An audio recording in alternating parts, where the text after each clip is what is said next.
Welcome to episode number 223 of AAA Weekly Knowledge Series. So, in case we see the last 15 episodes, those all were dedicated to the new developments in IBC, Amendment Act, various discussion papers, then notified Amendment Act, then various regulations notified. So we actually have completed the entire amendment, or we can say IBC 2.0 that we have all covered. What we are waiting for is only the creditors initiated insolvency resolution process, CIIRP. And when that will come, we'll again come to that part of the amendment. After many episodes, now today we are coming back to our very kind of favorite subject to analyze the judgments. So today we have brought to you some Supreme Court judgments and some NCLAT judgments which are significant for practical purposes. The very first judgment is important because this is being used by various NCLTs based on this judgment. This judgment is dated 7th May 2026 from Honorable Supreme Court of India, and the citation is Dhanlaxmi Bank Limited versus Muhammad Javed Sultan and others. And in this case, the corporate debtor is Emerald Mineral Exim Private Limited. A very small transaction started in 2011 when the corporate debtor booked a property with a builder, and a loan was sanctioned by Dhanlaxmi Bank, and a small loan of 1.5 crore in 2011. The loan was sanctioned, the facility agreement and a kind of quadripartite agreement means the four parties also agreed to one loan, and then one party was the bank, second was the corporate debtor, and then one was the builder, and the other was the West Bengal Land Development Corporation. So they were all took a collective responsibility of repayment of this loan to Dhanlaxmi Bank Limited. Now the issue, therefore, the loan was disbursed. But the one thing which is very important in this case, which is also a law point, which is finally crystallized by the Honorable Supreme Court, this loan was not directly disbursed to the corporate debtor. I believe this is normal. When a loan is sanctioned to me, I can ask my bank to make the payment directly to the builder. Or even if I take a car, I can ask the lender to make payment directly to the distributor of the car. So this is a normal where the agreement is signed by me, and in this particular case even the builder has also taken the responsibility. Now this is what is the original transaction, and then subsequently after this transaction in 2013, the corporate debtor in fact sold this particular booking rights, nominated somebody else, took the consideration and informed the builder that it is now sold. And later on, the amount was also being paid by the corporate debtor, repayment was also being paid. But in 2014, this loan became NPA, and also it is very clear that even if the booking rights are assigned to someone, the mortgage is still live on that particular property based on the original facility agreement. That should be live. Now, the bank also filed the recovery proceedings before Debt Recovery Tribunal against the corporate debtor and the builder and the grantor. All the three parties were there in the DRT, and the bank filed a recovery case, and the DRT in fact held that the bank's charge on the property is survived, and it is survived. The sale to another third party is not relevant. So therefore, the builder was directed to deposit 1.5 crore to DRT also. Then there was a writ which was filed by the bank because the bank wanted to take all actions. The first was the DRT, and the second action was the winding up petition under the Companies Act before the High Court. And when this insolvency started, that High Court petition came to the IBC under Section 7, so it became the application under Section 7, and then the NCLT initiated the CIR. When the NCLT initiated the CIRP, thereafter the NCLAT held two things. One, that this money was never distributed to the corporate debtor. Money was never distributed to corporate debtor, so therefore it cannot be a financial creditor under Section 7. The bank had indulged in form shopping. and the code cannot be used as a recovery mechanism. The bank appealed to Supreme Court. So this was the order which was appealed against. Two things. One, that the money was never distributed to the corporate debtor, and the second, the bank actually indulged in forum shopping and used the code as a recovery process, as a recovery mechanism. So therefore, the NCLAT dismissed the order of the NCLT, quashed the CIRP. So therefore, the Dhanlaxmi Bank went to Supreme Court. Now let us see, Ankit, what actually has happened in the Supreme Court. I think the facts are okay. So facts are all good. So two important things in the facts that we need to kind of focus on. One, we understand that there is a series of litigation that is already ongoing in various forums, number one. Number two, we need to understand that to distinguish between a normal loan disbursement and this loan disbursement, we need to understand that in this case it was a quadripartite agreement, whereas in a normal disbursement it is normally simply a facility agreement, and the disbursement is done by most banks by direct payments to vendors. So in case I want to take a loan today, so there will be a sanction letter to me, and then the bank will say that in case you're buying a property, let's say, then we will pay directly to the seller, and then when we are paying to the seller, at that point in time we will also take the charge and the mortgage of the property which is being bought by you. In all cases where the property is under development or will be developed in future, the bank's requirement is that you have a tripartite or a quadripartite agreement like the one which is here. But would that mean that that would give a different status to the financial debt? I think that's what this judgment has done or tried to do. But the second part of this judgment and the question of law is that whether CRP can be initiated as a substitute for or in parallel to recovery proceedings already pending before the DRT, which is the appropriate forum for debt recovery and enforcement of contractual rights.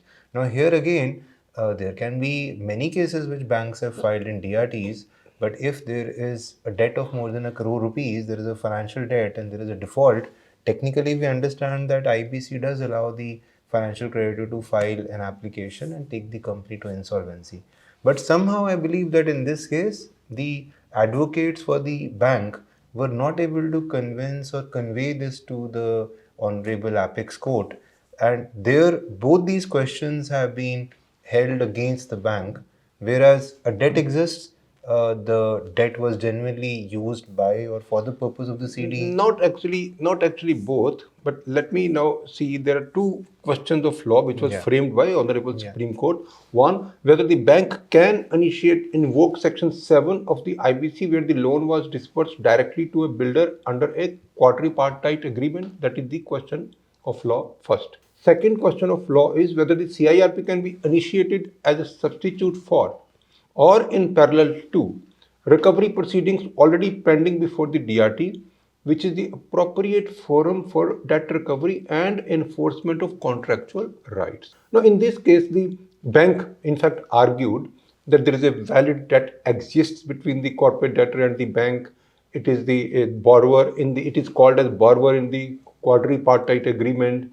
The facility agreement shows that a true borrower is corporate debtor. NCLAT wrongly recorded that the bank had recovered 1.5 crore, wherever it was not recovered, it is still deposited in DRT. So pursuing different statutory remedies as available to a lender cannot amount to a forum shopping. That's what was argued by the bank, by the lender. Now the suspended director in fact said that the loan was disbursed to a builder, not the CD, and there was no enforceable default by CD in the manner the bank alleged. I personally don't agree to this argument of the suspended director because see, the loan was given and it was default. Under the quadripartite agreement, it was builder who carried the key obligations regarding the payment. This is also not correct because see, if there are four parties, the one party is the CD also. The builder has only few responsibilities, which I will just narrate a little later. The dispute is essentially a contractual concerning transfer of the property and the builder's obligation and not purely an insolvency default. Now let us see the decisions. The Supreme Court says that what NCLAT has done is right and the appeal was dismissed. The Supreme Court declined to interfere with the NCLAT's order refusing CIR. Now the Twin conditions of Section 7 restated. Invocation of Section 7 requires the existence of the financial debt and a default in its repayment. The code is a collective insolvency resolution mechanism. It is not a forum for adjudicating individual contractual claims. Abuse of process principle, where the real object behind invoking the code is to compel payment rather than to address genuine financial distress of the corporate debtor. The invocation amounts to an abuse of process. The code must not be used as a tool of coercion or debt recovery by individual creditors. The transaction structure examined. On the reading of the quadripartite agreement, the court found that the loan was payable by the bank directly to the builder. The builder carried substantial obligations, completing construction, giving notice before sale deed execution, refunding the amount to the bank on cancellation withdrawal, remitting the sale proceeds to the bank, keeping the property unencumbered, permitting the bank's lien, and not mortgaging or transferring the property without the bank's consent. DRT, the Honorable Court held the DRT is an appropriate forum. This was not a straightforward debt default scenario warranting CIRP. The dispute was already the subject matter of pending DRT proceedings. The appropriate forum for recovery and enforcement of contractual rights and rupees 1.5 crore deposit made under the pursuant of DRT order, in fact, was being actively adjudicated. Now, the last thing that the court held, CIRP cannot be coercive recovery mechanism. Permitting invocation of the code in such cases would convert insolvency proceedings into a coercive recovery mechanism which is impermissible. The NCLAT's refusal of CIRP was accordingly upheld. But the most important part is thus the judgment was 7th. This judgment is dated 7th May 2026, whereas the Amendment Act was notified on 26th May 2026. Now, once the Amendment Act is notified, I believe the impact of this judgment would be neutralized. Because see, in this amended Act 2026, it is very clear that if there is a debt and default, the Section 7 application has to be admitted. So, Ankit, so what actually you think that in case, although we are not supposed to comment on what has been held by the court, but as a personal opinion, the disbursement of debt to ultimately user, as I gave the example that if I take a car and I sign all the loan agreements and the loan is directly disbursed to dealer, it is a debt in my books of account. It is a debt to me. It is debt as per the agreement. It is debt of mine. So that is what has happened. It was disbursed directly to the builder. So because the builder was also a party. The builder's responsibility that the builder will complete the construction. Builder will also give a notice in case the project is completed. Builder will finally hand over the title deeds to the bank. All these are the responsibilities of the builder. But that is not a question in IBC. The question in IBC, whether there was a debt, yes. Whether there is a default, also yes. Because see, the corporate debtor, the CD was making payment of this loan. It was regularly in making payment, and out of the total amount of loan of 1.50, like the only default was only about 70 lakhs of rupees. That means it was being paid, and nobody else paid. It was the only CD which was paying. Now, if a lender goes to DRT, then it goes to winding up proceedings. So that is all the options are open for a lender. So that actually would it be considered as a forum shopping, especially for the purpose of IBC? So, in my opinion, this tripartite agreement and other such fundings have I think been suffering from legal clarity, and this process of funding an under construction house will fade away in case these kind of this judgment is relied upon, and that's a very important way for many people to fund their homes which are under construction, or any under construction projects will stop getting funding in case such tripartite agreements are problematic, because SARFAESI also is not available to such projects because the project is under construction. There is no mortgage, so there is nothing to have a mortgage on. So, and if IBC is also not available because it's a tripartite agreement or it is not a direct agreement, then it will be a difficult situation for See, this in kind of fact, lending to continue. so in fact, Ankit, there were two agreements in this case. One was the facility agreement with the corporate debtor, and the other was quadripartite agreement where the other parties were also involved because of the builder's direct responsibility of construction completion, giving notice to the lender that I have completed, providing the title deed to them once the registration is done. That was the responsibility. And in case there is any cancellation, that money will come back to the bank. These are the normal conditions of a particular quadripartite agreement. So that doesn't mean that the corporate debtor is not responsible for this debt. Or in case we see the books of the corporate debtor, it would be definitely a loan there. Because the corporate debtor is also paying the installments. Corporate debtor is also claiming the interest. So this is something where we actually feel that hopefully this judgment may not be used by other NCLTs, but it has actually not been properly explained by uh, uh, the by someone to the Honorable Supreme Court. So therefore, there may be some confusion in this judgment. So I think we actually can close about this judgment and we can go to the next judgment, which is again the judgment from Honorable Supreme Court dated 27th May 2026, and in the case of Sanjay Dave versus Andhra Bank Limited, and this judgment, in this particular judgment, the corporate debtor is Oracle Home Textile Limited. The facts are in fact slightly longer. I may not like to go to each and every fact, but the only situation that I would like to say that in this case the resolution plan was approved and the uh, letter of intent was given. Letter of intent was given to the PRA. The first letter of intent, then it was modified, then second letter of intent, then it was modified, then third letter of intent, then it was modified. Because see, in the letter of intent, the some conditions were in fact put in based on the COC's uh, decisions. In the second also, when there was some negotiation, it was changed, and the third also it was unchanged.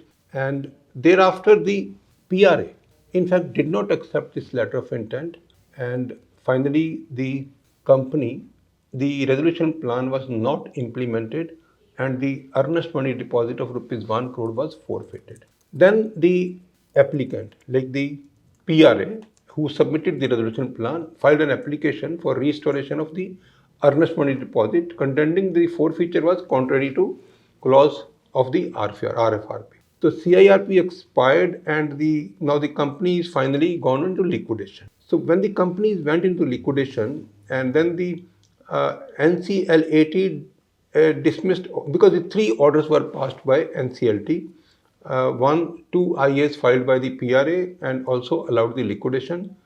The three appeals were filed, and all the three appeals were in fact dismissed by NCLAT. So therefore, this matter went to Honorable Supreme Court. Now, the questions of law are very important. The first question of law is whether the stipulations in the letter of intent making the plan approval subject to the outcome of pending PRA applications before the NCLT, the casting the risk of employee workman litigation on SRA, rendering the letter of intent conditional so as to entitle the SRA to refuse acceptance and resile from COC approved resolution plan. So there were two more prospective resolution applicants. So they were also had one litigation pending because they were also went to the court. So this resolution plan was approved, but there were some two litigations pending. There are some other litigations were also pending regarding employee workmen, etc. So the COC in fact said that the employee workmen litigation, whatever the outcome would be, that would be on you. Similarly, the letter of intent that we are issuing to you, that will be subject to the two pending applications by other PRS. So that is obvious because we have to give you a letter of intent. We want to implement the resolution plan, but then there are four applications which are pending, and in the meantime, the company went into liquidation. Whether the forfeiture of the earnest money deposit was contrary to RFRP, whether the COC could validly resolve to liquidate the corporate debtor under Section 33 before confirming of the resolution plan, and whether such a decision is open to judicial review. So because there were two the resolution plans were pending, two PRAs were pending. The resolution plan was approved, but it is letter of intent was not accepted. Now these three questions of law, I mean, like there are various arguments from both sides, but I would actually like to go to directly to the what is held by the court. The court said the we would not interfere what NCLAT has done. The Supreme Court found no merits in the appeal, and the liquidator was directed to proceed with the remaining liquidation in accordance with the court. One thing is very important is the letter of intent stipulations did not make it conditional. The stipulation merely stated that the letter of intent would be subject to the final decision of the judicial body in proceedings in which the COC and RP was privy. Even absent such a stipulation, the adjudicating authority's order would ultimately prevail unless satisfied by a higher forum. The clause therefore furnished no basis for the applicant to renege from the COC approved plan. Appellant had full knowledge and had expressly agreed. The COC minutes established that the appellant was fully aware of the pending PRA litigation and other terms. So the EMD forfeiture was upheld. The COC's decision to liquidate is valid and non-justiciable under section 33 subsection 2. Only COC has approved the plan. The SRA is prohibited from negotiating further and expected to act in time-bound manner. So SRA in fact was trying to delay or like trying to renegotiate because of the conditions which were coming in LOI, but in the process like he lost the earnest money deposit and also the company went into liquidation. So Ankit, what exactly is the learning out of this? One, that the letter of intent can have such conditions which are otherwise dependency. In the CIRP, there are 4 applications are pending, 2 filed by other PRAs and the other some workmen dues. So those, in case we have to resolve that, in case we have to hand over the company to somebody, so those things have to be subject to those 3 or 4 applications. So the letter of intent was in fact carrying this. Maybe it was too much a risk for the PRA that he actually will take those letter of intent subject to those things. So he was expecting much more liability on his head over and above the resolution plan offer. So in my opinion, one factor which is very important here is that this resolution plan was from the promoter directors. So that anyways, changes the perspective through which or the lens through which everyone sees this matter. Because one would always feel that the director promoter knows a lot about the company and expects the resolution plan to be complete in all respects. But if the resolution plan says that the workmen dues will not be paid, or those issues which were stated here in the LOI with respect to pending litigations were not accepted by the promoter director here, then those issues and those matters, I would say, would otherwise should be cleared in the information memorandum or in the RFRP. In my opinion, if the IM and the RFRP are clear about what stipulations or what basic requirements the resolution plan should meet, then the resolution plan would be framed accordingly. But if the resolution plan comes in, even after discussions and even after voting on that plan, there are certain conditions that are added in the LOI at a later stage.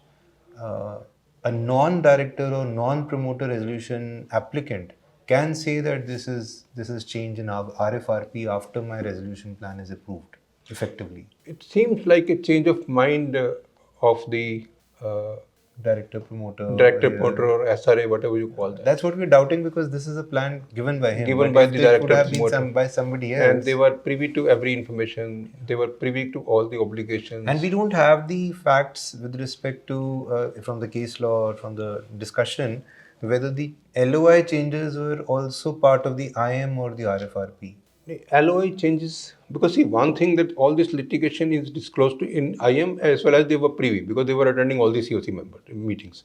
So this litigation with the workmen or litigation with the other PRAs, in fact, that was privy to them. But if the resolution plan says that irrespective of that pending litigation, the amount that is going to the financial creditors will be after deducting the amounts payable under that litigation. And let's say the COC approves it, then the COC is approving a plan which is already talking about how those litigations are being taken care of. If that part is absent in the resolution plan, then a clarification and a revised plan should have come. The Supreme Court also says that everything was in their knowledge. So, of course, that's because directors, promoters have all knowledge. So and they were also attending to COC They were meetings. also attending COC meetings. They were also part of they were knowing everything about the company. So that assumption is, of course, there. Yeah. But otherwise, in any resolution plan process, the IM, the RFRP, I would say that as clear as they can be, that should be the idea, so that any third party resolution applicant should not be given an opportunity through LOI changes to kind of say that no, this was not disclosed earlier. See, very well, now moving on to the third judgment of today's episode, which is the NCLAT judgment, and that is dated 6th July. Very, very recent. And the name of the judgment is Nakul Gupta versus State Bank of India. And this is from the Chairman's Court. And the corporate debtor in the case is Technofab Engineers Limited, and the personal guarantor is Nakul Gupta. So this is an important judgment as far as the personal guarantors are concerned. No, because see, the personal guarantee, the entire personal guarantee concept is regulated by the Indian Contract Act. So therefore, it is important to explain to you what are the sections which are used in this particular judgment, especially when we say section 62. So what we are talking about is a contract of guarantee. See, whenever the personal guarantor, he executes a contract of guarantee with the lender. So there are various concepts in this contract of guarantee. So one is the section 62 of the Indian Contract Act 1872, that is called novation. Now this section says that if the parties agree to substitute a new contract for the original one, or rescind or alter it, the original contract need not be performed. Requires the consent of both the parties. That is what is section 62 novation.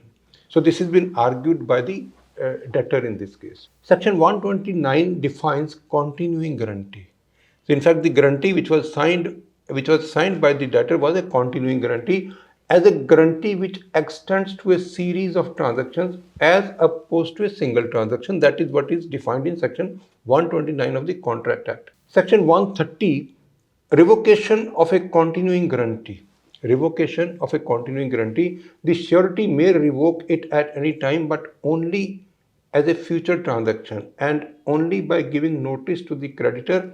There is a clause normally in the guarantee agreements that the guarantor will have the right to revoke. But in this particular case that we are discussing, the State Bank of India's contract of guarantee was also that they in fact waived the rights of revocation. The debtor waived his right of revocation of the guarantee in the agreement. Now the section 133, discharge of surety by variance.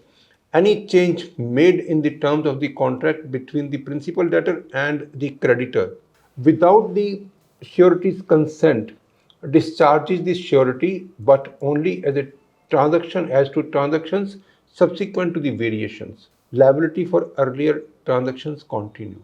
No, in this case, Technofab Engineers Limited, where this facility was taken from various banks, including State Bank of India. So it was originally taken in 2017, and it was like huge amount, like 900 crore with SBI also. SBI had a share of 117 crore. On the same day, Nakul Gupta, the debtor in this case, and his brother and his father also provided personal guarantee and executed the deed of guarantee. The appellant then, after providing the guarantee, the appellant, means Nakul Gupta, in fact resigned from the company from the position of a director, and the company informed the consortium bank regarding his resignation, and even requested that his guarantee be replaced with his mother's, which was never executed, which was not accepted by the banks. But then letter had actually been sent that he is resigned and his guarantee may be replaced. After his resignation, the facilities were renewed. The lead bank, Bank of India, in fact, issued a fresh sanction letter. Some enhancement was also done by Bank of India, but SBI simply renewed and issued a renewal letter, and the facilities were kept at the same amount, like 107 crore. No enhancement by SBI. Then the company became NPA in 2020, and then finally the Section 95 application was filed against Nakul Gupta. RP also gave the 99 report, and the insolvency resolution process of personal guarantor started, and therefore the appeal went to NCLAT against the order initiating the personal guarantor's insolvency. That order went to NCLAT, and the question of law is very important because this has happened in many cases. This judgment is much useful because in most of the cases the promoters have resigned from the directorship.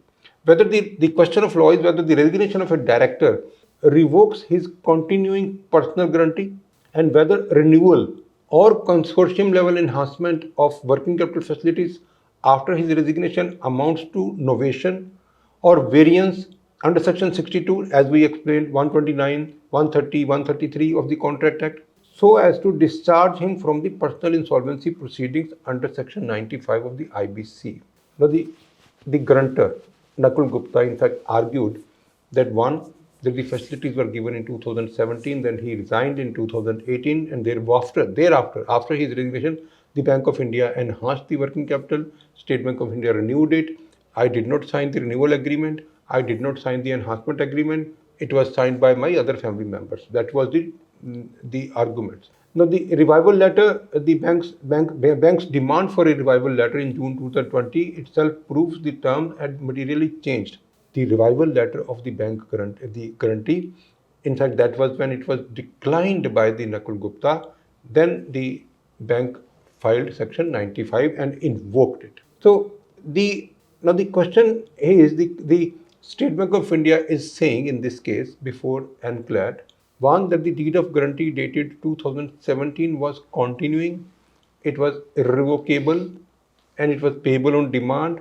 It was unaffected by future variation and contained an express waiver of discharge rights. So when we saw the section in the initially, when we saw there is a Contract Act says that there is a section 133, discharge of surety by variance, and also section 130, which says revocation of the continuing bank guarantee, the surety may revoke it.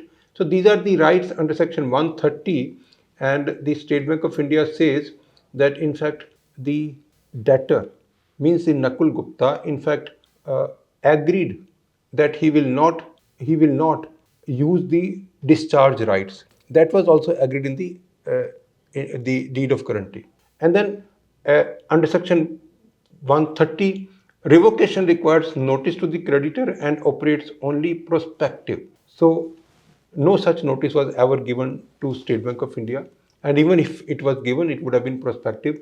State Bank of India is claiming only the deed of guarantee which was signed in 2017, and it was only for the 117 crore, no additional plus interest, of course.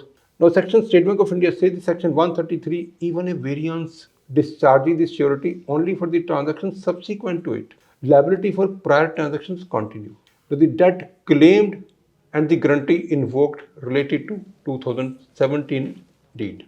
Now, the NCLAT is very clear in this case. NCLAT said the appeal was dismissed, the admission of the personal insolvency proceedings continued. The first thing is the resignation is not revocation. The deed of guarantee was continuing and irrevocable, payable on demand, unaffected by future variations, and contained an express waiver of discharge rights. Resigning as director does not end such a guarantee. Under section 130, revocation needs a notice to the creditor and works only for future transactions. The appellant never gave such notice to SBI.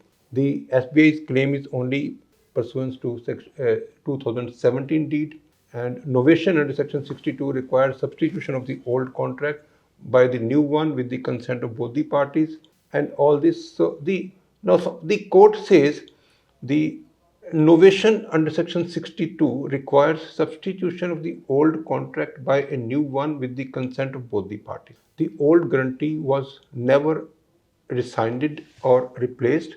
The enhancement at consortium level did not create a new contract discharging the appellant. Section 133 offers limited help.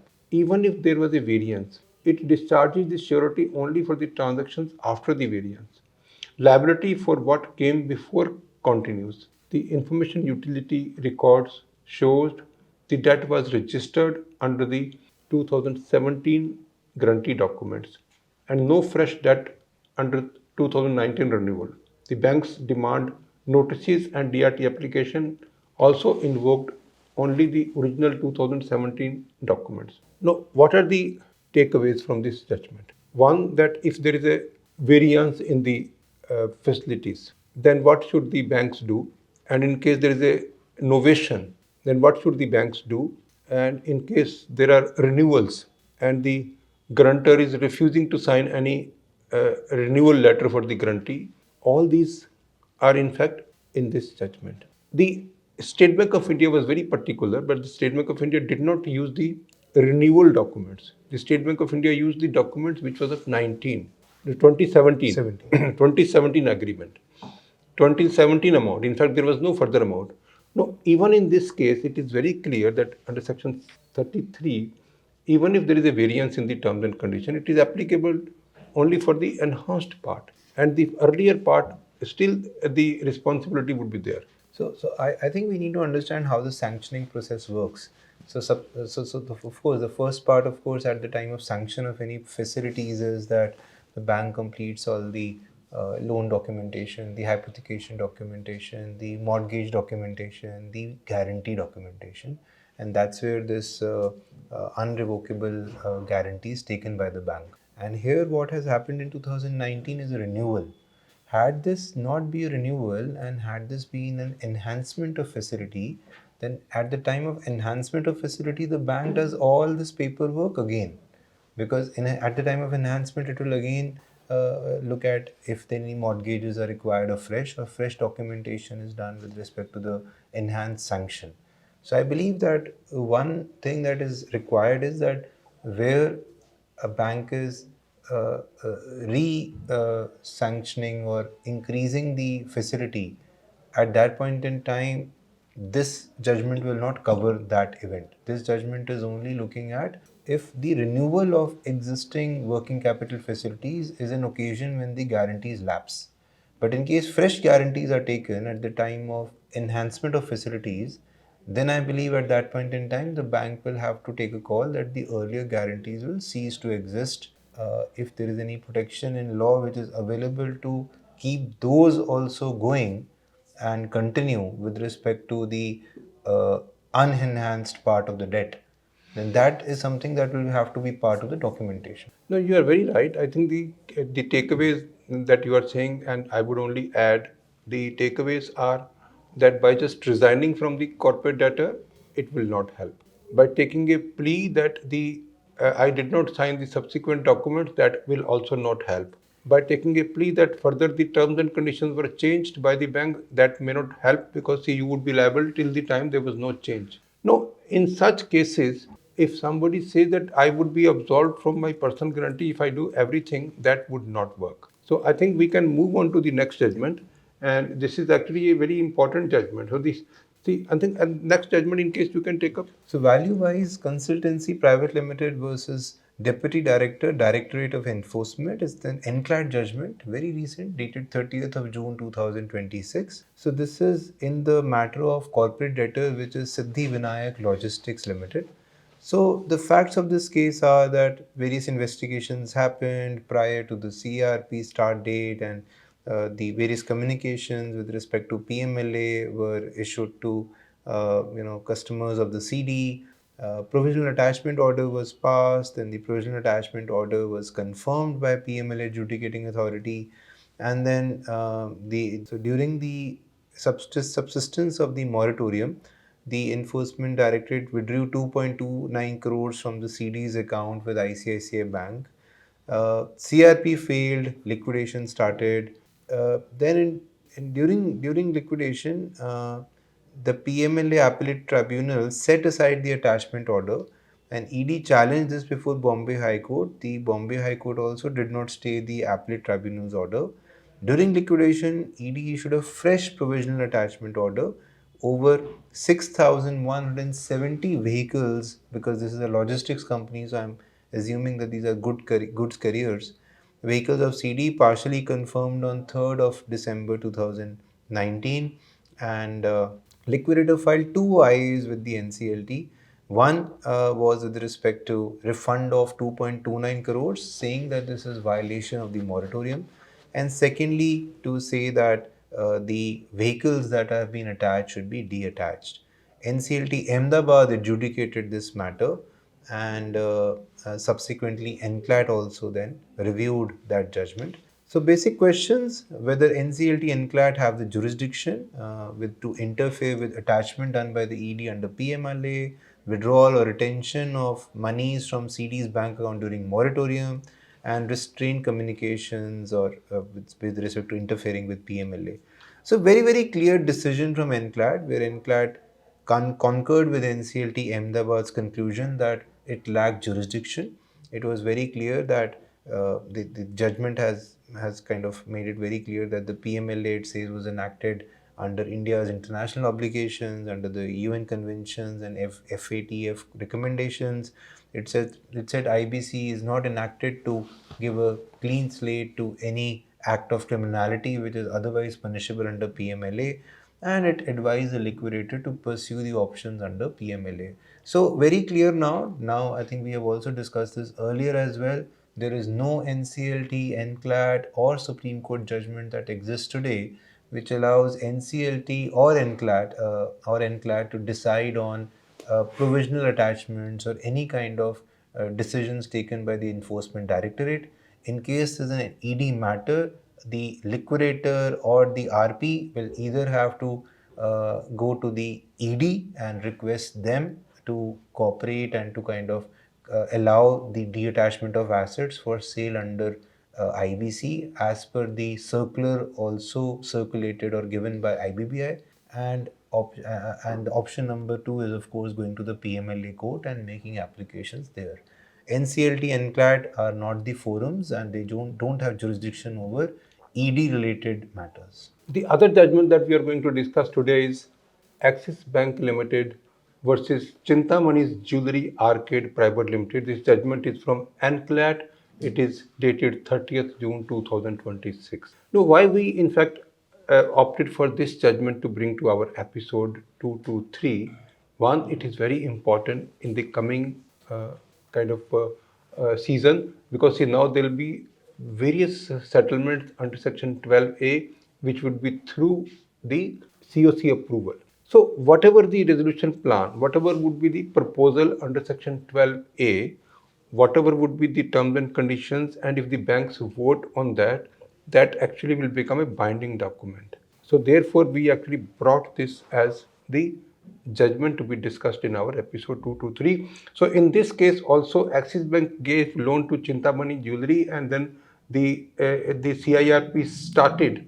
The bank's claim was about 11 crore, and then the appeal was pending before NCLAT when the parties settled. So the company paid 1.5 crore upfront, and then they repay balance in 13 monthly installments with interest of 10.80 crore. So this was the settlement agreement which was submitted to NCLAT, and therefore the CIRP was quashed, and the company, in fact the company defaulted again in the monthly installments, paid some part of it but they could not pay the other part of it.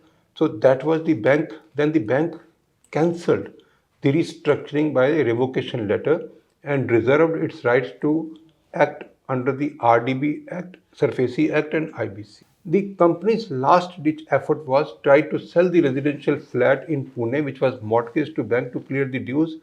So it paid 15 lakhs to show commitment. The banks issued provisional NOC for the sale, and the buyer even paid 10 lakhs. So that's another issue here. The bank filed the restoration application under Rule 11 of NCLAT rules, asking the tribunal to recall 2024 order, restore the appeal and revive the CIRP. That was the application which was filed under Rule 11 before NCLAT. So Axis Bank, the applicant in fact said before NCLAT that the CD acted in complete derogation and willful breach of the court-recorded consent terms. No payment whatsoever was made from September to December, leaving an undisputed principal overdues of 2.60 crore, excluding unserviced interest. The settlement was a calculated malefied maneuver, a tactical shield deployed by the suspended management to stall the CIRP's secure vacation of the admission order. Prima facie, irrefutable case on merits exists. Refusal of restoration would cause irreversible financial loss and irreparable injury to a public banking institution. The respondent says restoration is not justified, it is not warranted in law. The bank suppressed the complete sequence of events showing the CD's bona fide settlement efforts. The CD in fact also tried to sell properties, so there was justification was given. Now let us understand what is the decision of the court. This decision of the court would be applicable to most of the future cases when the CIRP would be withdrawn or quashed under Section 12A after a proposal is submitted by the promoters or any third party and is approved. Once that proposal is approved, and then it becomes binding on all the parties. That is what is the importance of this NCLAT judgment. Now the court says, NCLAT said, restoration application allowed. The order dated 2024 was recalled and CIRP stood restored. Consequently, the CIRP proceedings of the CD before NCLT Mumbai also stood revived. Disposal was conditional, not absolute. The disposal in 2024 was conditional, it was not absolute. That's what the court held.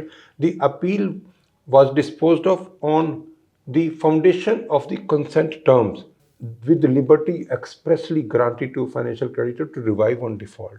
That liberty was also granted.